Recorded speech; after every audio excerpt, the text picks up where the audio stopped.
آنهایی که امروزها از ولایت سوخت به دوشنبه سفر میکنند میگویند از بالا رفتن راهگیرها نگرانند. اگر چند روز پیش آنها میتوانستند با 50 تا 80 سامانی از خوجند به دوشنبه رسند، اکنون راهگیرها از 130 تا 150 سامانی رسیده است. نرخ همه راهپولی 120 130 کن. اگر بسیارتر آدم گرم تو سیم ریاضت 3 گرم 100 سوم است. برای ما خیلی استودنت هستیم، برای همین هرچی ارزان شد با هم قطعتر 70 80 نرمال. هر بار حال خیلی میشه حاضر مثلا گیرم من 130 تا 120 150 هم سامانه خیلی آسو ارزان تر 50 سوم 80 سوم مسافران این افزایش را به آغاز تحصیل در دانشگاه و دانشکده ها ربط می‌دهند. راننده ها میگویند علاوه بر این برفباری شدید چند روز اخیر حرکت نقلیات را در شهرهای خوجند دوشنبه دشوار کرده احساس خطر شماره نقلیات را کاهش داده است. این مردم اخیرش میبود پیش میشنم میگه سیمردی زفیر نمیشنم میگه این به چی میگه من اینجا از 6 گز اگه 100 سوم میگیریم 600 سوم میره همین خیر 300 کیلومتر میره 40 لیتر گازتون چامل 160 سوم 55 سوم ترازو میتیم خودش 250 برابر از خود میتیم 300 کیلومتر برای که 300 سوم پول اتمونه چی در کنم قرار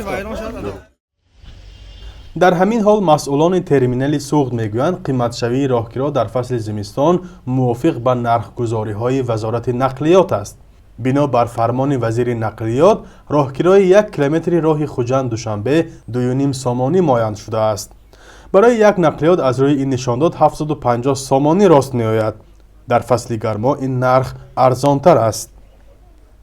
من 4 نفر به تقسیم شود کرد و 187 سامانی میفروخت.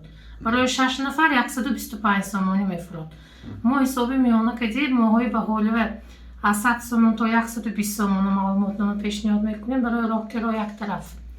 برای سوی زمستان تا 150 سامان. ولی مسافران میگویند در بعضی حالات مسافرکشانها از معیار معین کرده وزارت نقلیات نیز زیادتر پول میگیرند. به گفته آنها در همین چند روز اخیر راهگیرها از جانب خوجند تا دوشنبه به مرز 200 سامانی هم رسیده بود. مقصد ماشینایی که 180 و 200 رفتگی خالی هم اومدن. همین حساب همین رسخودی او پروی پره اینجا گرفتن. همین این 200 سوم شده باشه میگه یک روز شده که همون روزی که یک روزی که همون روزی برف بارید دو روزی جمعه شنبه راه وازبی بود اصلا ماشینا اینجا همش بنزین ماشین نمونه آدم نرخ بالا بشه. مسئولان نظارت نرخ در راهها میگویند راهپولی مسافران را راننده‌های بلند میکنند که غیر قانونی فعالیت میبرند و از زیادشوی مسافر استفاده میکنند. آنها میگویند نه همه کراکش‌ها حجت لازمه کاری و اندازسپاری را دارند و نظارت پوره آنها غیر امکان است. فرزان محمدی، رادیو آزادی، شهر خوجند.